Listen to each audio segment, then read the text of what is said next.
We're the crew of the Bandit Queen, Team Lackeys. That's Emma Chai, Sharon Cui, and Dimas Iswara. Our light novel take on the short story, The Things My Mother Left Me by P. Djeli Clark, is about a teenage girl named Tausi on a mission to take control of her life after being orphaned. The central themes of The Bandit Queen are self-discovery and self-actualization, with extra emphasis on how this manifests in the context of freedom versus entrapment. There were several notable considerations with regards to how we chose to present these ideas visually, and those were silhouette, pattern, and of course, culture. The original short story draws a lot from Congolese culture, so we honored that in our adaptation as well, specifically referencing pre-colonial Congo. With Tausi, we wanted to emphasize the idea that she begins the story feeling trapped by her aunts who are looking to marry her off. One of the ways we chose to show this was through the chain-like pattern on her outermost layer, which is one commonly found in textiles of Congolese design and which closely resembles the epa, a symbol designed to look like a pair of Congolese handcuffs representing subjugation. For this reason, we will find these interlocked diamonds implemented throughout our designs as a representation of confinement. Also important about Tausi is the way she transforms over the course of the story. To manifest her internal development visually, we used silhouette. She begins as an upside-down triangle made up of her figure and a large basket which she wears around her head in a fashion typical to the Congo region. Then, when she steps into the role of the Bandit Queen, her silhouette undergoes a reversal into a right-side-up triangle, which thus became a symbol of power that we used throughout our designs. In her mother's room, for example, much of the furnishing is arranged triangularly, as this is a place of power for Tausi. The Bandit Queen spear is a strong cultural piece. Its design is based on traditional Congolese ceremonial spears, many of which feature a spherical container made of animal skin, used for holding herbs that imbue the spear with power.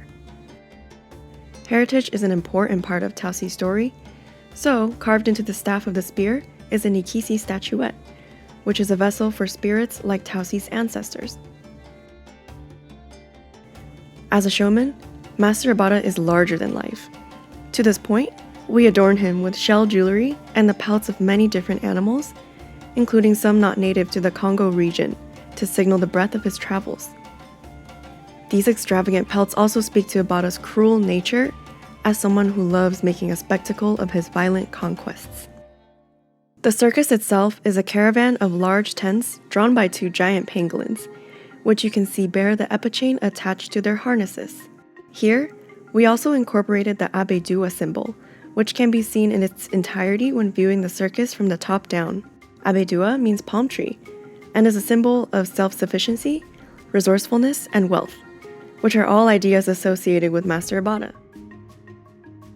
The central support beam of the main tent is additionally a literal giant palm tree with its leaves spilling out from an opening at the top, creating both the Abedua symbol from above, as well as imitating the iconic stripes of a circus tent.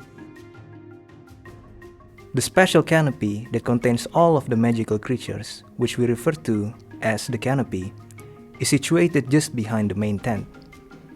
It functions as a showroom of sorts where Master Abata keeps his most prized possession on display for special guests. To this point, the room is split in half, one half used as a seating area for said guests, while the others act as a pen for the creatures, such as Django Cat's 6 powerful legs.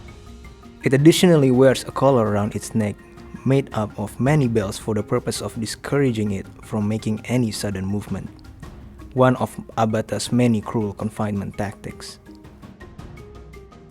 An okapi is a giraffe-adjacent animal with distinct strip patterning. The okapi woman's flame-like pattern is therefore a point of allure, but warns at the destructive power she holds. Though she is described as appearing quite haunted, we had her stand with tall posture to communicate the power that surges just behind the surface, which also served to give her overall silhouette the shape of a full okapi. The Japan in particular comes from Eastern Caribbean folklore.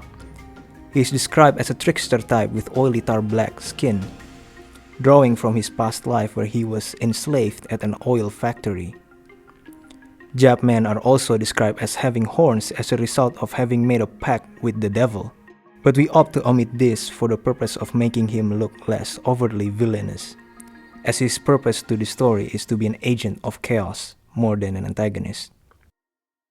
We hope you enjoyed the Bandit Queen as much as we enjoyed designing it. Thank you for joining us on this adventure.